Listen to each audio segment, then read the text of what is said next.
Hi friends, எல்லாருக்கும் வணக்கம். இப்போ பார்த்தீங்கன்னா சிம்பிளான முறையில் எல்லாருமே தச்சு போடக்கூடிய ஸ்கேலப் டிசைன் தான் நம்ம பார்க்க போகிறோம். இந்த ப்ளவுஸ் பார்த்தீங்கன்னா ஒரு கஸ்டமரோட ப்ளவுஸ் தான். அவங்க எப்படி வேண்டுமானாலும் உங்களுடைய விருப்பப்படி தச்சு கொடுங்க, டிஃப்ரெண்ட்டாக இருக்கணும் அப்படின்னு சொல்லியிருக்காங்க. இதுக்கு நம்ம lining cloth, main cloth, canvas நம்ம எடுத்து வச்சுக்கலாம். இந்த ப்ளவுஸோட சைஸ் பார்த்தீங்கன்னா 32. இந்த டிசைன் எப்படி இருக்குங்கிறத ரஃபாக நான் உங்களுக்கு படமாக வரைஞ்சி காமிக்கிறேன். நம்ம வந்து திலகம் ஷேப்பை பயன்படுத்தி தான் இந்த ஸ்கேலப் டிசைன் தைக்க போகிறோம். இந்த டிசைனுக்கு நம்ம டபுள் கலர் துணியை யூஸ் பண்ணியும் தைக்கலாம். அப்படி இல்லாட்டினா சிங்கிள் கலர் துணியிலையுமே நம்ம யூஸ் பண்ணி தைக்கலாம். டபுள் கலரில் தைச்சோம் அப்படின்னா ரொம்பவே சூப்பராக அந்த டிசைன் நம்மளுக்கு தூக்கலாக எடுத்து காமிக்கும். இந்த மாதிரி ஷேப்பில் தான் நம்ம வந்து கட் பண்ண போகிறோம். இந்த ப்ளவுஸோட ரைட் சைடு பார்த்திங்கன்னா நம்மளுக்கு இந்த மாதிரி ஸ்கேலப் டிசைன் வரும். ஒன் சைடு பார்த்திங்கன்னா ப்ளைனாக வரும். அந்த இடத்துல நம்ம பைப்பிங் கொடுத்தும் தைக்கலாம், இல்லை நார்மலாக எப்போதும் தைக்கிற மாதிரியும் தைக்கலாம். இப்போ வந்து நம்ம வந்து டபுள் கலர் யூஸ் பண்ணாமல் சிங்கிள் கலர்லையே நம்ம வந்து தைக்க போகிறோம். அடுத்தடுத்த வீடியோவில் டபுள் கலரை யூஸ் பண்ணி எப்படி தைக்கணுங்கிறத நான் உங்களுக்கு சொல்லித்தரேன். கீழே தச்சு படிமான தையல் போட 1.5 இன்ச்சு, ப்ளவுஸோட முழு உயரம் 14 இன்ச்சு, ஷோல்டர் இணைக்கிறதுக்கு 1/2 இன்ச்சு சேர்த்து 14.5 இன்ச்சு எடுத்துக்கலாம். 32 சைஸுக்கு நம்ம கழுத்து கட்டிங் அளவு 2 இன்ச்சு தான் எடுப்போம். இப்போ கேன்வாஸ் யூஸ் பண்ணி தைக்கிறனால 2.25 இன்ச்சு நம்ம எடுத்துக்கலாம். இந்த ப்ளவுஸோட பின் கழுத்து உயரம் 9 இன்ச்சு நம்ம எடுத்திருக்கோம். அவங்கவுங்க எந்த ஹைட்டில் போடுவாங்களோ அந்த ஹைட்டில் நம்ம டிசைனை யூஸ் பண்ணி தச்சு போடலாம். குறைஞ்சது பார்த்திங்கன்னா 8.5 இன்ச்சுக்கு மேலே இருக்கக்கூடிய ஹைட்டுக்கு நம்ம டிசைன் ப்ளவுஸ் தைச்சோம் அப்படின்னா ரொம்பவே சூப்பராக இருக்கும். ஏத்தமாக இருக்கக்கூடிய நெக் ஷேப்க்கெல்லாம் நம்ம தைக்கிறது கொஞ்சம் நல்லா இருக்காது, அதனால நீங்கள் பார்த்துக்கங்க. இப்போ நம்ம வந்து அழகாக திலகம் ஷேப் போட்டுட்டோம். எப்போதுமே பாக்ஸுக்குள்ளேயே போடக்கூடாது. இந்த திலகம் ஷேப் பாக்ஸை விட்டு வெளியில் அந்த அகலத்தில் கொண்டுட்டு வந்தால் தான் நம்மளுக்கு அழகான திலகம் ஷேப் நம்மளுக்கு கிடைக்கும். அகலம் பார்த்திங்கன்னா 1/2 இன்ச்சில் இருந்து 3/4 இன்ச்சு வரைக்கும் நம்ம எடுத்துக்கலாம். 1 இன்ச்சு கூட எடுத்துக்கலாம். 1 இன்ச்சுங்கிறது நல்லா ஹெவி சைஸில் இருக்கிறவங்களுக்கு 1 இன்ச்சு அகலம் கூட நம்ம வந்து எடுத்துக்கலாம். இப்போ இந்த 32 சைஸுக்கு அகலம் பார்த்திங்கன்னா நான் வந்து ஒரு 3/4 இன்ச்சு அகலத்தில் திலகம் ஷேப் வந்து நான் போட்டிருக்கேன். இந்த மாதிரி பாருங்கள், நம்ம வந்து 2 சைடுமே வர்ற மாதிரி இந்த மாதிரி அதே அச்சை பயன்படுத்தி நம்ம அந்த லைனை வந்து நம்ம போட்டுக்கலாம். கட்டிங் பார்த்திங்கன்னா கொஞ்சம் டிஃப்ரெண்ட்டாக இருக்கும். யாருமே சொல்லி கொடுக்காத டிசைனை தான் நான் இப்போ உங்களுக்கு வந்து நான் சொல்லி கொடுக்க போகிறேன். நார்மலாக நம்ம ஸ்கேலப் டிசைன் எப்படி தைக்கணுங்கிறத ஒரு 15 வீடியோ வரைக்கும் நம்ம வந்து போட்டிருப்போம், வேறு கட்டிங் மெத்தடை பயன்படுத்தி. இப்போ தைக்க போகிற இந்த ஸ்கேலப் டிசைன் பார்த்திங்கன்னா நார்மலாக எல்லாருமே தச்சு போடலாம், ரொம்பவே சூப்பராக இருக்கும். இப்போ பாருங்கள், அந்த ரைட் சைடு மட்டும் பார்த்திங்கன்னா ஷோல்டர்லேருந்து கீழே இடுப்பு வரைக்கும் இந்த மாதிரி ஒரு லைன் வந்து நம்ம போட்டுக்கலாம். ஆல்ரெடி மேலே வரைக்கும் நம்ம நெக்கோட ஷேப் வந்து நம்ம போட்டுட்டோம். கீழே பார்த்தீங்கன்னா ஒரு லைனாக அப்படியே கிராஸாக போட்டுக்கலாம். எப்போதுமே அடையாளப்படுத்துறதுக்கு நம்ம வந்து நம்பர்ஸை காட்டிலையுமே நம்ம வந்து லெஃப்ட் ரைட்டுன்னு போட்டுக்கிட்டால் தான் நம்மளுக்கு துணி வந்து மாறாமல் கரெக்டாக இருக்கும். இப்போ பாருங்கள், நம்ம வந்து கட் பண்ணி எடுத்துடலாம். அந்த ரைட் சைடு உள்ளதை அப்படியே அந்த லைன் மேலேயே கரெக்டாக நம்ம வந்து கட் பண்ணிக்கலாம். கண்டிப்பாக இந்த டிசைனுக்கு நம்ம டபுள் கலர் துணி யூஸ் பண்ணோம் அப்படின்னா ரொம்பவே சூப்பராக பக்காவாக இருக்குங்க. நெக்ஸ்ட் வீடியோவில் டபுள் கலர் துணியை யூஸ் பண்ணி கண்டிப்பாக நான் உங்களுக்கு வந்து தச்சு காமிக்கிறேன். அந்த லெஃப்ட் சைடு இருக்கக்கூடியதையுமே நம்ம கட் பண்ணி எடுத்துடலாம், ஓகேங்களா? இந்த மாதிரி டிசைனுக்கெல்லாம் நம்ம எப்போதும் எடுக்கிற லைனிங் துணியை விட கூடுதலாக ஒரு 1/2 மீட்டர் சேர்த்து எடுத்துக்கணும். கண்டிப்பாக இந்த டிப்ஸை ஃபாலோ பண்ணுங்கள். இப்போ நம்ம வந்து கட் பண்ணி முடிச்சிட்டோம், ஓகேங்களா? இப்போ ரைட் சைடு கட் பண்ணது நம்மளுக்கு கரெக்டு. லெஃப்ட் சைடு கட் பண்ணது பார்த்திங்கன்னா அதே மாதிரி நம்ம இன்னொரு துணி வந்து கட் பண்ண போகிறோம். ஏன்னா எக்ஸ்ட்ரா தையலுக்காக இடம் விட்டுட்டு நம்ம வந்து கட் பண்ண போகிறோம், ஓகேங்களா? எக்ஸ்ட்ரா கிளாத் விட்டுட்டு நம்ம கட் பண்ண போகிறோம். அதனால இப்போ வெட்டிய கிளாத்தை நம்ம வந்து இன்ட்டு போட்டுடலாம். இப்போ பாருங்கள், வேறு ஒரு லைனிங் கிளாத்தில் அதுக்கு மேய்ச்சி நம்ம எக்ஸ்ட்ரா கிளாத் நிறையா எடுத்துருப்போம் இல்லையா, கரெக்டாக நம்ம வந்து வச்சுட்டோம். அவுட்லைனை அப்படியே நம்ம வந்து வரைஞ்சிக்கலாம். அந்த கிராஸாக கீழே வந்து ஜாயிண்ட் வரக்கூடிய இடத்துல மட்டும் எக்ஸ்ட்ரா நம்ம 1 இன்ச் அல்லது 1.25 இன்ச் டிஸ்டன்ஸில் தான் நம்ம வந்து கட் பண்ண போகிறோம், ஓகேங்களா? அப்படியே பாருங்கள், ஆம்கோல், ஷோல்டர், கழுத்தையும் அப்படியே அதே ஷேப்லேயே நம்ம வந்து வரைஞ்சிக்கலாம். கீழே பாருங்க அந்த கிராஸாக நம்ம கட் பண்ணியிருந்தோம் இல்லையா, அதையுமே அப்படியே நம்ம வந்து வரைஞ்சிட்டு இந்த இடம் தான் நம்மளுக்கு ஜாயிண்ட் வரப்போகுது. அதனால் பார்த்தீங்கன்னா நம்ம வந்து ஸ்கேலப் டிசைனுங்கிறனால எக்ஸ்ட்ரா 1 இன்ச் அல்லது 1.25 இன்ச் நம்ம எடுத்துக்கலாம். இப்போ நார்மலாக ஜாயிண்ட் வரணும் அப்படின்னா நம்ம வந்து ஒரு 1/2 இன்ச் அல்லது 3/4 இன்ச் விட்டாலே போதுமானது. ஓகேங்களா? இது ஸ்கேலப் டிசைனுங்கிறனால எக்ஸ்ட்ரா 1 இன்ச் அல்லது 1.25 இன்ச் விட்டாலே போதுமானதா, அதுக்கு மேலே விடவே தேவையில்லை. இப்போ இதை வந்து நம்ம அப்படியே கட் பண்ணி எடுத்துக்கலாம். ஜாயிண்ட் வரக்கூடிய இடத்துல மட்டும் 1 இன்ச் அல்லது 1.25 இன்ச் எடுத்துக்கிட்டாலே நம்மளுக்கு போதுமானதா, அதுக்கு மேலே எக்ஸ்ட்ரா விட தேவையில்லை. இப்போ வந்து நம்ம கட் பண்ணி எடுத்துடலாம். இப்போ நம்ம வெட்டிய கிளாத்தில் பார்த்தீங்கன்னா லெஃப்ட்டுன்னு போட்டுட்டு ரைட்டுன்னு சொல்லி நம்ம வந்து டிக் மார்க் வந்து போட்டுக்கலாம். இப்போ பாருங்கள் ரஃப்பாக நம்ம வந்து வச்சு பார்ப்போம். ஜாயிண்ட் வரக்கூடிய இடத்துல இந்த மாதிரி வச்சு பொருத்தமாக வச்சு பார்த்தீங்கன்னா நம்மளுக்கு அழகான நெக் ஷேப் வந்து கிடச்சிரும். இப்போ இதுக்கு வந்து நம்ம கேன்வாஸ் வந்து யூஸ் பண்ண போகிறோம். கேன்வாஸ் பார்த்தீங்கன்னா 2 சைடுமே கேன்வாஸ் யூஸ் பண்ணி தைக்கிறது ரொம்ப ரொம்ப முக்கியம். இப்போ ஃபஸ்ட்டு நம்ம பழகுறனால 1 சைடு மட்டும் நம்மளுக்கு மெயினாக எந்த இடத்துல ஸ்கேலப் வருதோ அந்த இடத்துக்கு மட்டும் கேன்வாஸ் கண்டிப்பாக நம்ம வந்து கொடுத்துக்கணும். ஓகேங்களா? ஆல்ரெடி வெட்டிய கேன்வாஸ் பேப்பர் கொஞ்சம் போல் இருந்ததை அதுலேயே நம்ம சரி பண்ணி வெட்டிடலாம் அப்படின்னு சொல்லிட்டு இப்போ நான் வந்து வச்சு பார்க்குறேன். பாருங்கள், எப்போதுமே கேன்வாஸ் பேப்பரை நம்ம வந்து கிராஸ் கட்டிங்கில் வந்து போடக்கூடாது. நம்ம வந்து நேர் கட்டிங்கில் தான் போடணும். ஓகேங்களா? இந்த மாதிரி பாருங்கள், நம்ம வந்து கரெக்டாக நேர் கட்டிங்கில் ப்ளவுஸில் எப்படி நம்ம வந்து கட் பண்ணமோ அதே ஷேப்லேயே இந்த மாதிரி கரெக்டாக வந்து வச்சுக்கலாம். வச்சுட்டு இந்த லைனை நம்ம அப்படியே வந்து நம்ம குறிச்சிக்கலாம். பாருங்கள், கரெக்டாக பாருங்கள், இந்த மாதிரி பொருத்தமாக கரெக்டாக இருக்கான்னு ஒரு முறை நல்லா செக் பண்ணி பார்த்துட்டு பொருத்தமாக வச்சுட்டு அதுக்கப்புறம் தான் அந்த நெக் ஷேப்பாக அந்த லைனை வந்து அப்படியே நம்ம வந்து மார்க் பண்ணிக்கலாம்.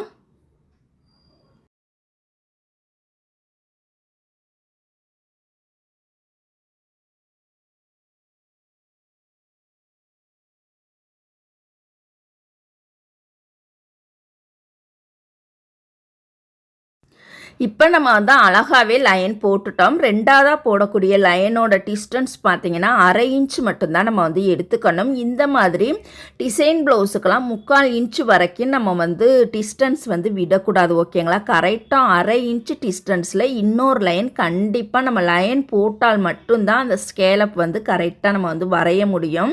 இப்போ ஃபஸ்ட்டு லைன் போட்டதுக்கு அப்புறமா 2ஆவது லைனோட டிஸ்டன்ஸ் பார்த்தீங்கன்னா கரெக்டாக 1/2 இன்ச் மட்டும்தான் எடுத்துக்கிட்டு அதே ஷேப்லேயே நம்ம வந்து லைன் போட்டுட்டோம். இப்போ நம்ம வந்து ஸ்கேலை யூஸ் பண்ணி தான் நம்ம வந்து போட போகிறோம். ஓகேங்களா? கண்டிப்பாக நீங்கள் ஸ்கேல் இல்லை அப்படின்னா ஸ்கேல் வாங்கிக்கோங்க. ஸ்கேல் பார்த்தீங்கன்னா நம்மளுக்கு பெரிய சைஸும் இருக்கும், ஸ்மால் சைஸும் இருக்கும். ஓகேங்களா? இப்போ நம்ம பெரிய சைஸ் தான் நம்ம வந்து எடுத்துக்க போகிறோம். இந்த ஸ்கேல் பார்த்தீங்கன்னா மேலே இருக்கக்கூடிய அந்த ஃபஸ்ட் லைன் கோடு தான் நம்மளுக்கு ரொம்ப ரொம்ப முக்கியம். ஓகேங்களா? ஸ்கேலை வைக்கும் பொழுது ஸ்கேல் பார்த்தீங்கன்னா அந்த ஃபஸ்ட்டு லைனை விட்டு மேலேயும் போகக்கூடாது, கீழே இறக்கியும் வந்துடக்கூடாது. கரெக்டாக அந்த ஃபஸ்ட்டு லைனை ஒட்டியே அந்த ஸ்கேல் கரெக்டாக வச்சுக்கணும். அந்த ஒவ்வொரு ஸ்கேலை போட்டதுக்கு அப்புறமா அதோட முடிவு பகுதியிலேருந்து கரெக்டாக நம்ம ஜாயிண்ட் வரணும். தனித்தனி ஸ்கேலப்பாக நம்ம வந்து டிஸ்டன்ஸ் விட்டு போடக்கூடாது. வரிசையாக லைனாக ஜாயிண்டாகவே வரணும். ஓகேங்களா? உங்களுக்கு ஃபஸ்ட் டைம் வரைய தெரியலை அப்படின்னா ரஃப்பாக ஒரு பேப்பரில் லைன் மாதிரி வரைஞ்சிட்டு இந்த மாதிரி டபுள் லைன் வரைஞ்சிட்டு நீங்கள் வரைஞ்சி பார்த்தீங்க அப்படின்னா ரொம்பவே சூப்பராக வந்துடும். ஓகேங்களா? கண்டிப்பாக நீங்கள் ட்ரை பண்ணுங்கள். இப்போ ட்ரெண்டியாக போகக்கூடிய டிசைனே இந்த ஸ்கேலப் டிசைன் தான். இது தைக்க தெரியாமல் எப்படி இருக்கலாமா சொல்லுங்கள்? கண்டிப்பாக தச்சு பழகுங்க, ரொம்பவே ஈஸியாகவே இருக்கும்.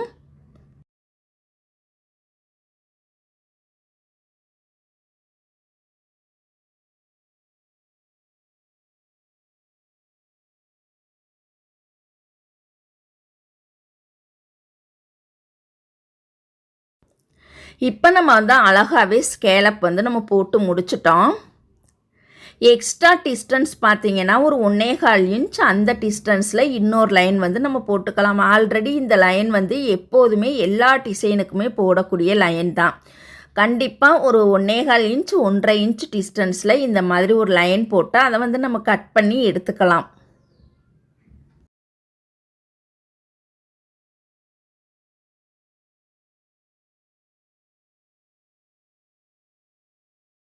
இப்போ இந்த கார்னர் பகுதியில் பார்த்தீங்கன்னா லேசாக நம்ம வந்து கலர் அடிச்சிடலாம். ஒரு 2 நூல் கேப்பில் ஓகேங்களா, 2 நூல் கேப்பில் லேசாக நம்ம கலர் பண்ணிக்கலாம்.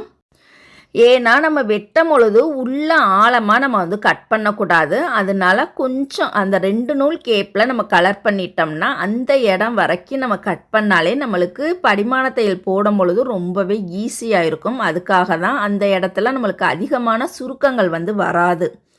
இப்போ பாருங்கள், கரெக்டாக அந்த லைனை ஒட்டிய அந்த லைன் மேலேயே பொறுமையாக அழகாக நம்ம வந்து கட் பண்ணணும். பிசிறு தட்டாமல் பொறுமையாக கட் பண்ணணும். கத்திரிக்கோளோட நுனி பகுதியில் தான் கட் பண்ணணும் ஓகேங்களா, அடிப்பகுதியில் கட் பண்ணக்கூடாது. எப்போதுமே கத்திரிக்கோளோட நுனி பகுதி நம்மளுக்கு ஷார்ப்பாக இருக்க மாதிரி பார்த்துக்கணும்.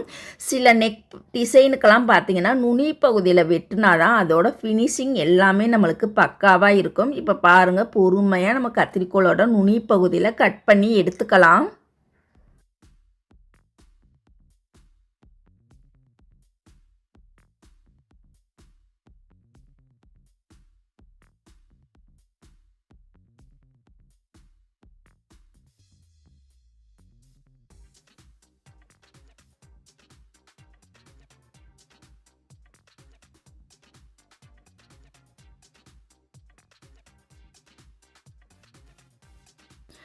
இப்போ வந்து நம்ம அழகாக சூப்பராகவே கட் பண்ணி முடிச்சிட்டோம். இப்போ ஒரு முறை லைனிங் கிளாத்தில் வச்சு பார்த்துக்கலாம். இப்போ நான் வந்து எப்படி கட் பண்ணியிருக்கணும் அதே மெத்தடில் நீங்கள் கட் பண்ணுங்கள். கண்டிப்பாக உங்களுக்கு குழப்பமே ஆகாது, ரொம்ப ஈஸியாகவே கற்றுக்கலாம். இப்போ அடுத்ததாக பார்த்தீங்கன்னா மெயின் கிளாத்தில் கட் பண்ண போகிறோம். மெயின் கிளாத்தில் கட் பண்ணும்போது மறந்தும் கூட கெட்ட பக்கம் வச்சு கட் பண்ணிடக்கூடாது. ஏன்னா இது வந்து 2 சைடுமே வேறு வேறு ஷேப்பில் இருக்குது. லெஃப்ட் சைடு ரைட் சைடு ரெண்டுமே வேறு வேறு ஷேப்பில் இருக்கனால நம்ம வந்து துணியோட நல்ல பக்கத்தில் தான் வச்சு நம்ம கட் பண்ணணும். கெட்ட பக்கத்தில் வச்சு கட் பண்ணிங்கன்னா ரைட் சைடு வரக்கூடிய டிசைன் வந்து லெஃப்ட் சைடு வந்துடும், லெஃப்ட் சைடு வரக்கூடிய டிசைன் ரைட் சைடு வந்துடும் ஓகேங்களா. இந்த மாதிரி நல்ல பக்கம் கெட்ட பக்கம் பார்த்து நம்ம பொறுமையாக கட் பண்ணணும் ஓகேங்களா. வெட்டும் பொழுது துணியோட நல்ல பக்கத்தில் லைனிங் கிளாத்தை வச்சு தான் நம்ம கட் பண்ணி எடுத்துக்கணும் ஓகேங்களா. நல்லா கவனமாக பாருங்கள். பிளெயின் துணியாக இருந்தது அப்படின்னா நம்ம வந்து எந்த பக்கம் வேண்டுமானாலும் கட் பண்ணிக்கலாம். இந்த துணியில் பார்த்தீங்கன்னா நல்ல பக்கம் கெட்ட பக்கம் அப்படியே நம்மளுக்கு தெரியுது. அதனால லைனிங் கிளாத்தை போட்டு நம்ம கட் பண்ணும் பொழுது துணியோட நல்ல பக்கத்தில் வச்சு தான் நம்ம வந்து கரெக்டாக வந்து கட் பண்ணிக்கணும் ஓகேங்களா. நம்ம லைனிங் கிளாத்தில் எப்படி கட் பண்ணமோ அதே மாதிரியே தான் நம்ம மெயின் கிளாத்லையுமே அப்படியே நம்ம வந்து கட் பண்ணி எடுத்துக்கணும். இப்போ இதை தனியாக எடுத்து வச்சிடலாம். இப்போ பாருங்கள், நம்ம வந்து திருப்பியுமே ஒரு முறை ரெண்டுமே ஜாயிண்ட் ஆகுதான்னு ஒரு முறை வச்சு பார்த்துக்கலாம். இந்த மாதிரி தான் நம்மளுக்கு தைச்சதுக்கப்புறமே கிடைக்கும். இப்போ நம்ம வந்து அயன் பண்ணி எடுத்துக்கலாம். லைனிங் கிளாத்தில் இந்த கேன்வாஸை வச்சு அயன் பண்ணி எடுத்துக்கலாம். எப்போதுமே இந்த ஸ்கேலப் டிசைன் தைக்கிறோம் அப்படின்னா அயன் பண்ணிட்டு தான் தைக்கணும் ஓகேங்களா. இப்போ இந்த கேன்வாஸில் ஒன் சைடு பார்த்தீங்கன்னா சொரசொரப்பாக இருக்கும், இன்னொரு சைடு வலுவலுப்பாக இருக்கும். அந்த வலுவலுப்பு பகுதியை அடியில் வச்சுட்டு சொரசொரப்பு பகுதியை மேல் நோக்கி வர்ற மாதிரி வச்சுட்டு நம்ம அயன் பாக்ஸில் பார்த்தீங்கன்னா நல்லா ஹெவி சுடில் வச்சு ஃபாஸ்ட்டாக அயன் பண்ணி எடுத்துடணும்.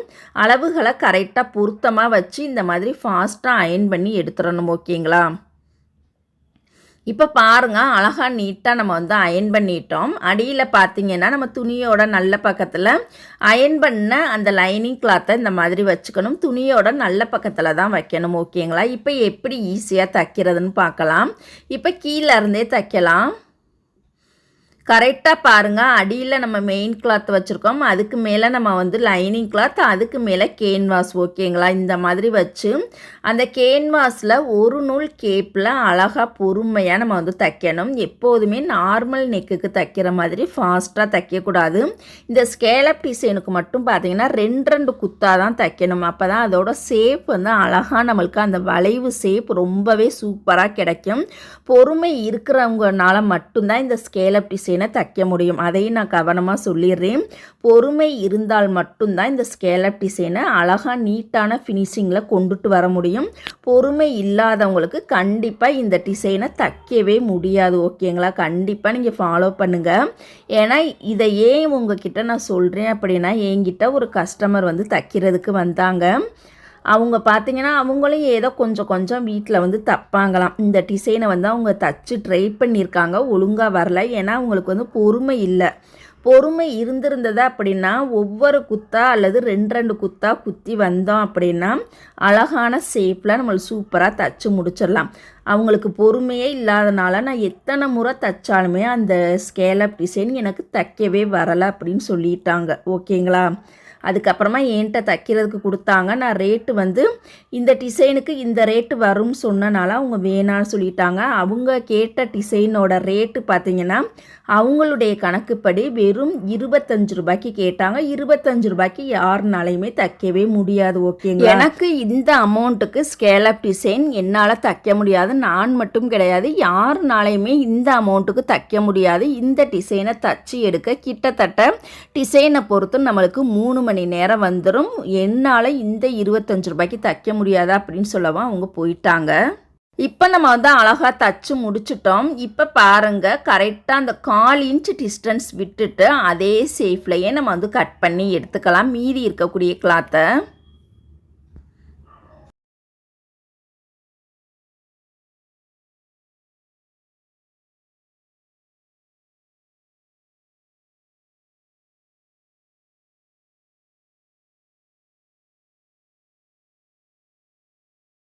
இப்போ ஃபினிஷிங் அழகாக கிடைக்கிறதுக்காக தையலில் படாமல் இது போல் நம்ம வந்து குட்டி குட்டியாக கட் பண்ணி எடுத்துக்கலாம்.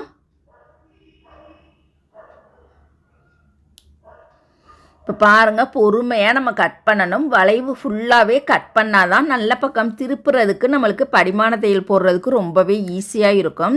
வளைவு ஃபுல்லாக கட் பண்ணிவிட்டு அந்த கார்னர் பகுதியிலையும் கண்டிப்பாக கட் பண்ணணும். தையலில் படாமல் கட் பண்ணணும். தையலில் பட்டுச்சு அப்படின்னா தையல் நம்மளுக்கு பிரிஞ்சு போயிடும். அப்புறம் திருப்பி நம்ம தையல் தைக்கிற மாதிரி இருக்கும். ஓகேங்களா? இப்போ வந்து அழகாக கட் பண்ணி முடிச்சிட்டோம். இப்போ நம்ம கைகளோட விரல் பகுதியை வச்சு தான் அதோட ஷேப் வந்து நம்ம நல்ல பக்கமாக திருப்பி எடுக்கணும். கண்டிப்பாக நம்ம கைகளோட விரல் பகுதியை வச்சு ஃபஸ்ட்லேருந்து லாஸ்ட் வரைக்கும் அழகாக பொறுமையாக நம்ம வந்து எடுத்துக்கலாம். பாருங்கள், ரொம்பவே சூப்பராகவே நம்ம வந்து எடுத்து முடிச்சிட்டோம். இதுக்கப்புறமா அந்த கார்னர் பகுதியில் பார்த்தீங்கன்னா சுருக்கங்கள் வந்து தேங்கி இருக்கும். அதையுமே பாருங்கள், அழகாக நம்ம வந்து விரல் பகுதியை வச்சு அந்த சுருக்கத்தை வந்து இந்த மாதிரி எடுத்து விட்டுறலாம். அதுக்கப்புறமா இன்னொரு ஷேப் வந்து கிடைக்கிறதுக்காக நம்ம ஸ்க்ரூ ட்ரைவரை வச்சு அந்த ஒவ்வொரு வளைவுலையுமே சுருக்கம் வராமல், இது எதுக்காக நம்ம பண்ணுறோன்னு பார்த்தீங்கன்னா நம்ம நல்ல பக்கம் திருப்பினதுக்கு அப்புறமாவே உள்பக்கமாகவே அந்த துணி வந்து மடங்கி இருக்கும். மடங்காமல் இருக்கிறதுக்காக தான் இந்த ஸ்க்ரூ ட்ரைவரை வச்சு அப்படியே அந்த ரவுண்டு ஃபுல்லாக இப்படி ஒரு தடவுனா அப்படின்னா நம்மளுக்கு அழகாக ஸ்டிப்பாக சூப்பராகவே இருக்கும். இப்போ இந்த இடத்துல இப்போ வந்து அந்த லாஸ்ட்டில் மட்டும் நம்ம வந்து படிமான தையல் போட்டுக்கலாம். இப்போ இந்த பகுதியை பாருங்கள், நம்ம தனியாக எடுத்து வச்சிடலாம். இப்போ லெஃப்ட் சைடு இருக்கக்கூடிய அந்த நெக் பகுதியை நம்ம வந்து தச்சுக்கலாம். ஓகேங்களா? கரெக்டாக பாருங்கள், 2 துணியையுமே சேர்த்து வச்சு கரெக்டாக ஒரு 1/2 இன்ச் டிஸ்டன்ஸில் இந்த மாதிரி நம்ம நெக் பகுதிக்கு மட்டும்தான் தையல் போடணும். கீழே வந்து தையல் போடக்கூடாது. அந்த ஜாயிண்ட் வரக்கூடிய இடத்துல தையல் வந்து போடக்கூடாது. இப்போ தையலில் படாமல் இது போல் குட்டி குட்டியாக நம்ம கட் பண்ணிவிட்டு இதை நல்ல பக்கமாக திருப்பி எடுத்துக்கலாம். இப்போ பாருங்கள், நல்ல பக்கமாக அழகாக நீட்டாக திருப்பி எடுத்துட்டு நம்ம படிமான தையல் போட்டுக்கலாம். இந்த லெஃப்ட் சைடு நெக்குக்குமே நம்ம கேன்வாஸ் யூஸ் பண்ணி தச்சுக்கலாம். இப்போ ஃபஸ்ட் டைம் உங்களுக்கு நான் சொல்லி கொடுக்குறனால உங்களுக்கு கொஞ்சம் குழப்பமாக இருக்க மாதிரி இருக்கும். அதனால் கேன்வாஸ் யூஸ் பண்ணாமலே நம்ம தைப்போம். ஆனால் கஸ்டமருக்கு தைக்கும் போதும் சரி, இல்லை நம்மளுக்கு தைக்கும் போதும் சரி, கண்டிப்பாக கேன்வாஸ் யூஸ் பண்ணி தான் தைக்கணும். ஓகேங்களா? இப்போ ஃபஸ்ட் டைம் உங்களுக்கு சொல்லி கொடுக்குறனால கேன்வாஸ் வந்து இந்த சைடு நான் யூஸ் பண்ணலை.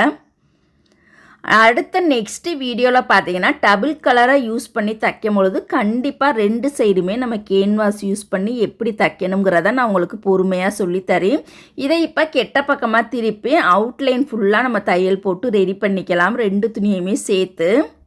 இப்போ மீதி இருக்கக்கூடிய அந்த பிசுறு பகுதியை பாருங்கள், நம்ம வந்து கட் பண்ணி எடுத்துடலாம். நான் இப்போ சொல்லி கொடுக்குற மெத்தடு பார்த்தீங்கன்னா ரொம்ப ரொம்ப ஈஸியான மெத்தடு. நம்மளுக்கு கட்டிங் வந்து ரொம்ப ரொம்ப முக்கியம். ஓகேங்களா? கட் பண்ணுறது மட்டும் தெரிஞ்சிருச்சு அப்படின்னா தைக்கிறது ரொம்ப ஈஸி. இப்போ பாருங்கள், லெஃப்ட் சைடாக அழகாக நெக் வந்து நம்ம ரெடி பண்ணிட்டோம். இப்போ ரைட் சைடு பார்த்தீங்கன்னா இந்த மாதிரி ஜாயிண்ட் வந்து வச்சுக்கணும். ஆல்ரெடி நம்ம ஜாயிண்ட்டுக்கு பார்த்தீங்கன்னா 1.25 இன்ச் டிஸ்டன்ஸ் வந்து விட்டுருந்தோம். ஓகேங்களா? கரெக்டாக அந்த 1.25 இன்ச் டிஸ்டன்ஸ்லேயே கரெக்டாக நம்ம ரைட் சைடு துணியை கரெக்டாக பொருத்தமாக வைக்கணும். அந்த 1/2 இன்ச் டிஸ்டன்ஸில் வைக்கக்கூடாது.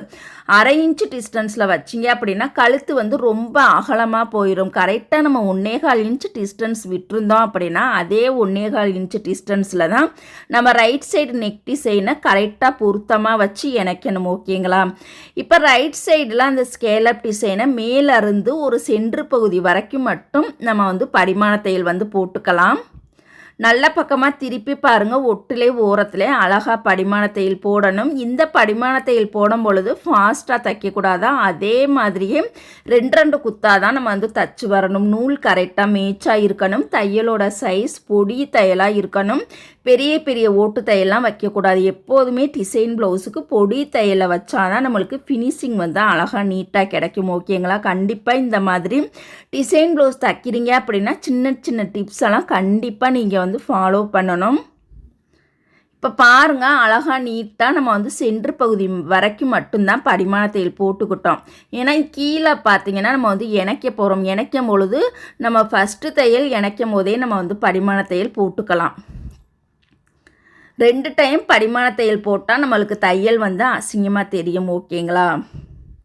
இப்போ கரெக்டாக பாருங்கள், அதே 1.25 இன்ச் டிஸ்டன்ஸில் கரெக்டாக பொருத்தமாக வச்சுட்டு அப்படியே பாருங்கள் அந்த நெக்கோட நுனி பகுதியிலேருந்து, அதாவது அந்த சென்ட்ரு பகுதியிலேருந்து நம்ம வந்து பொருத்தமாக அப்படியே பரிமாண தையல் வந்து போட்டுக்கலாம். ஆரம்பிக்கும் போது பாருங்கள் அந்த இடத்துல நல்லா ஸ்ட்ராங்காக கெட்டி தையல் போட்டுட்டு அப்படியே அந்த ஸ்கேலப் டிசைன் வந்து எப்படி வருதோ அதே ஷேப்லேயே 2 குத்தாக நம்ம பொறுமையாக தைக்கணும். துணி வந்து நழுவிடக்கூடாது. லெஃப்ட் சைடு துணியை நம்ம கைகளோட விரல் பகுதியை வச்சு நல்லா அழுத்தமாக பிடிச்சிட்டு துணியை நழுவிடாமல் பார்த்து பொறுமையாக நம்ம வந்து படிமான தையல் போட்டுக்கலாம்.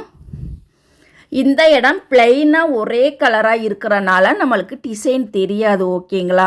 இந்த இடம் டபுள் கலராக இருந்தது அப்படின்னா கண்டிப்பாக இந்த டிசைன் வந்து ரொம்பவே சூப்பராக பக்காவாக இருக்கும். லெஃப்ட் சைடு வேறு கலரும் ரைட் சைடு வேறு கலர் துணியும் யூஸ் பண்ணி தைச்சோம் அப்படின்னா ரொம்பவே சூப்பராக இருக்கும். அப்படி இல்லாட்டின்னா ஒன் சைடு வந்து பிளெயினாக அதே க்ரீன் கலர் துணியை எடுத்துகிட்டு இன்னொரு சைடு அதே க்ரீன் கலரில் டிசைனர் கிளாத் யூஸ் பண்ணாலுமே ரொம்பவே சூப்பராக இருக்கும். ஓகேங்களா? இப்போ பாருங்கள், நம்ம வந்து அழகாக நீட்டாக 2 துணியுமே நம்ம வந்து ஜாயின் பண்ணிட்டோம். ரொம்பவே சூப்பராக இருக்குது. இப்போ நம்ம வந்து பின்பக்கமாக திருப்பி பாருங்கள், இந்த சைடு அவுட்லைன் ஃபுல்லாக நம்ம தச்சு ரெடி பண்ணிக்கலாம்.